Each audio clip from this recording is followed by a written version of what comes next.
Many Sharia councils exist to help settle Islamic divorce cases, family disputes and advise on other areas of Islamic law.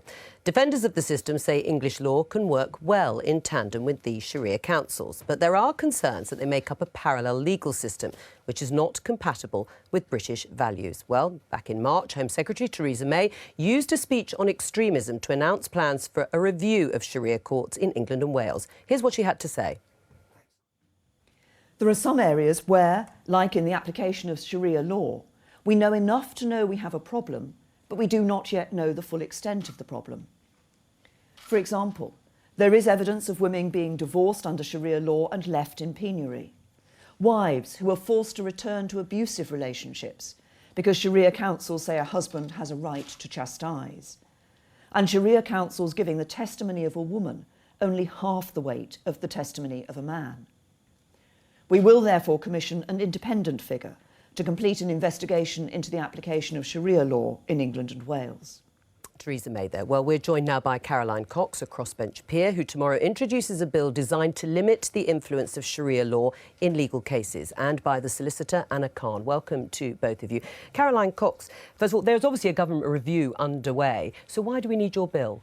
Because many Muslim women are in touch with me because they are suffering horrendously under the present provisions. Sharia law at the moment allows a man to divorce a wife by just saying, I divorced you 3 times. Polygamy is operational and women are married into polygamous marriages. Now, knowing they're polygamous marriages, as we just heard, domestic violence is condoned because chastisement is allowed. So women are suffering. That's the urgency of the bill.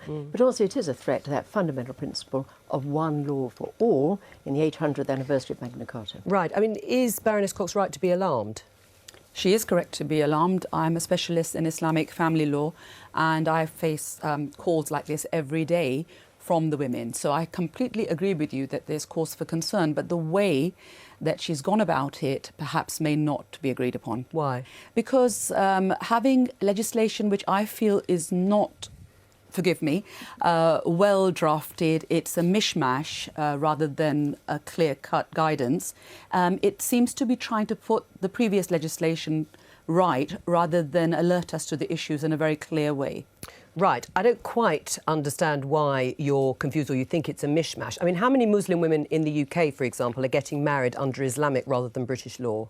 My own anecdotal evidence is about 80% of marriages of the under 30s are not being registered under civil law. So I've launched my own campaign about that because I'm so deeply concerned. Right, but is that not being addressed by your bill? What is being addressed by the bill is to enable women to know their rights. There was a very good report by my Muslim women friends in the West Midlands which showed that so many Muslim women just do not know they're being married into an Islamic marriage which doesn't give them civil rights. They don't know their rights and they yearn to know. So one of the things my bill would do would be to make sure there's an obligation on statutory authorities to make sure women know their rights. That's their cri de coeur from those women. Right, well, you would support that? Completely, and I would go so far as to say it should be part of the national curriculum for 15 to 17-year-old boys and girls to know that they're not having any legal marital rights if they just live together.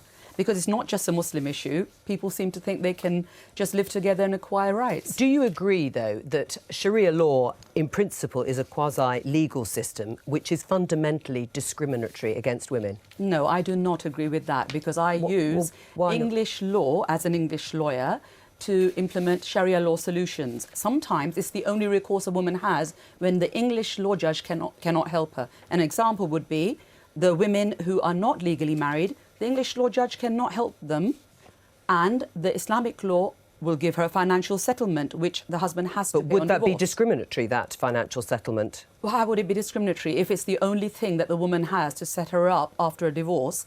She needs the money from her husband as a contract, a written contract which she signed with him. Why can't we get that for her? The fundamental principles of Sharia law are inherently discriminatory. Inherently, a woman obtains half that of a man in a legacy. A woman's voice only counts for half that of a man in a court. And the whole Sharia principles are inherently gender discriminatory in a way that make our suffragettes turn in their graves when they see them operating in Britain today. I mean, under Sharia law, a husband need only say, I divorced you 3 times to secure a divorce, whereas a wife must meet other conditions and pay a fee. So that it is discriminatory. It's a woman's duty to know the law. So if she wants to, she should know that Islamic marriage contracts can have any clause that she wants. So she should have the right of divorce put in that, and then she can give the divorce. If we go back to what used to happen 1400 years ago, which is now being done exactly the same way by Muslim men now, then we're giving away all our rights to them by not knowing our own rights as women. So what I would say to Muslim feminists is that we should educate Muslim women in 21st century Britain to ask for their Sharia law rights. What justification is there for a Sharia law to exist at all in terms of overriding the law of this land? If English law could meet all these needs, I'd be delighted to say there's isn't no that need. what But Baroness Cox is trying to do that? It won't meet the needs of the woman who's just living with a husband, having been duped into a marriage which she thinks is legal, and she has no legal rights to divorce or a financial settlement.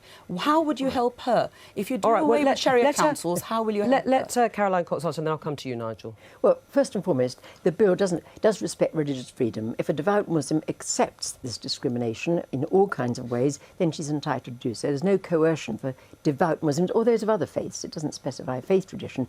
But we have thousands of Muslim women who are deeply unhappy, who are suffering at the moment from these appalling discriminations.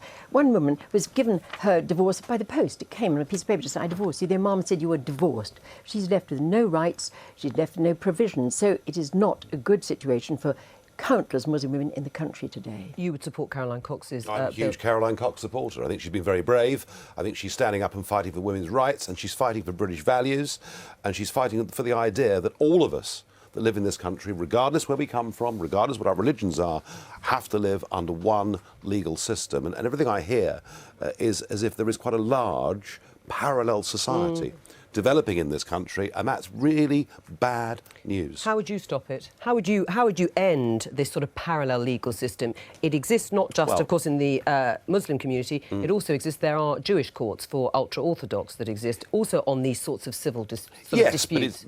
But of course, it is a case ultimately of which court, has supremacy and which court is respected. And in the case of the Jewish courts, that's a method that is used to sort out disputes. But I mean, if 80% of marriages that are going on within the Muslim it's a very large number. are not conforming in any way with British civil law and growing, then there's something that needs to be done here in a very big way. So we all agree that we need to stop this. One of the problems, of course, is, and I know you've campaigned on this, that the British authorities over the years have very often turned a blind eye. Yes. They've turned, for example, immigration coming into Britain from Pakistan, where people are coming in to take part in polygamous marriages, and yet there's been knowledge of this in the Foreign Office, in the police force, and nothing's been done for fear of being seen to be racist. And we need actually to be a bit more muscular in defending our values. Quick 30-second points. One, visa brides. Women are being sent abroad forcibly to marry, to bring a husband back with a visa so he can live in this country. He will then divorce her.